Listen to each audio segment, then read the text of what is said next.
आप चाहे जितनी कठोर तपस्या करें, जप करें, तप करें, नियम करें, होम करें, व्रत करें, स्वाध्याय करें, यदि सत्पुरुषों के चरणों में बैठकर भगवत भागवत चरित्र नहीं सुनते तो आप अपरिपक्व ही रहेंगे, आप परिपक्व साधक नहीं बन सकते। भक्ति देने की सामर्थ्य केवल कथा में। भगवान की कथा के बिना आज तक किसी को प्रेम नहीं जगा।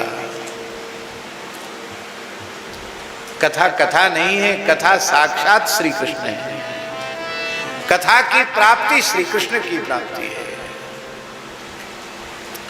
कथा सुनना बहुत जरूरी है।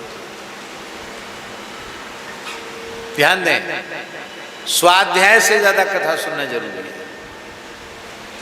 स्वाध्याय में इतना समय नहीं लगता, पर श्रवण में एक एक रहस्य उजागर होता है।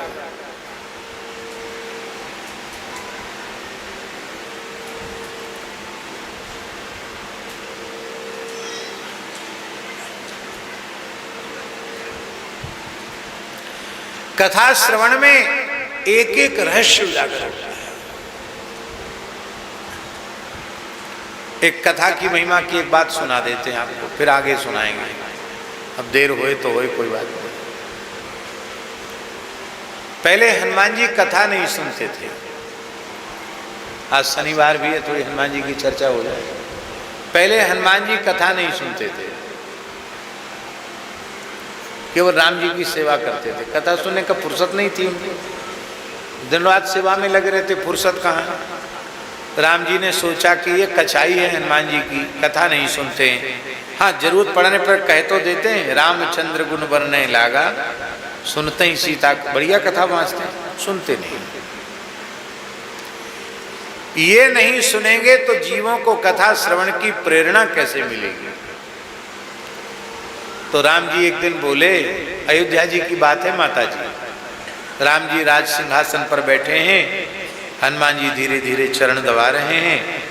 राम जी बोले, देखो हनुमान जी, अब दरबार के पूर्ण होने का समय हो गया, हम महल में जाकर विश्राम करेंगे।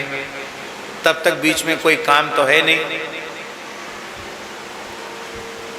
दोपहर का थोड़ा समय है, आप सब काम करते हैं, सब साधन करते हैं, अच्छी बात है, कथा नहीं सुनते। थोड़ी कथा सुनाया करो, अयोध्या में जगह जगह कथाएं होती हैं, कथा सुनाया करो। हनुमान जी बोले, क्या कथा सुने, किससे सुने कथा। ज्ञानिनाम अग्रगण्यम बुद्धिमताम वरिष्ठम, सूर्य से वेद पढ़े हैं, उनको भला कौन कथा सुनाएगा। कौन, किसको सुने, किससे सुने, कहाँ जाए। राम जी ने कहा, चलो छोटे मोटे वक्ता से सुनने का तुम्हारा मन नहीं है तो हम बड़ा वक्ता बताते हैं।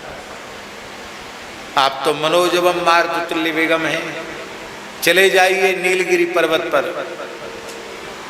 काग उसुंडी जी वहां विराजते हैं और 12 मास राम कथा कहते हैं, वहां कथा सुन के आई। हाँ, ये ठीक, काग उसुंडी जी तो है महात्मा, क्योंकि उन्होंने आपके 27 अवतारों की लीला देखी है। जानते हो एक कल्प कितना बड़ा होता है। एक कल्प में 1000 बार सतयुग, 1000 बार त्रेता, 1000 बार द्वापर, 1000 बार कलयुग बीत जाते हैं। ऐसे 27 कल्प बीत चुके।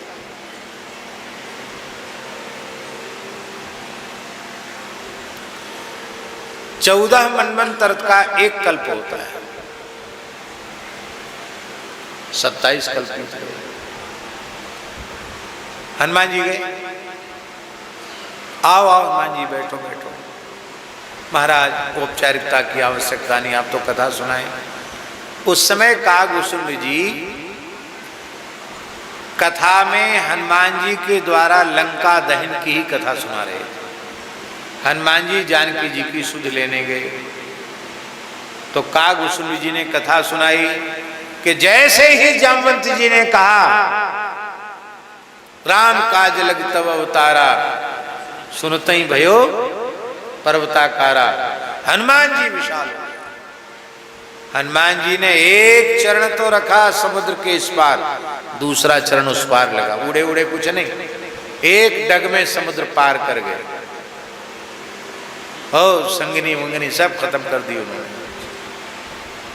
और लंका में गए, कोई रात में नहीं गए, दिन दहाड़े पूरी लंका घूम के देख के आए।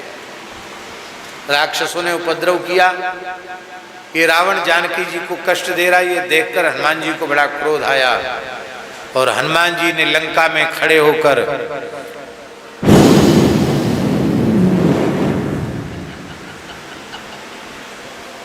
एक फुफकारी मारी, हनुमान जी के मुंह से आग निकली, पूरी लंका जलकर भस्म हो गई। जानकी जी से संवाद करके हनुमान जी लौट के आ गए। राम जी को चूड़ामणि दे दी।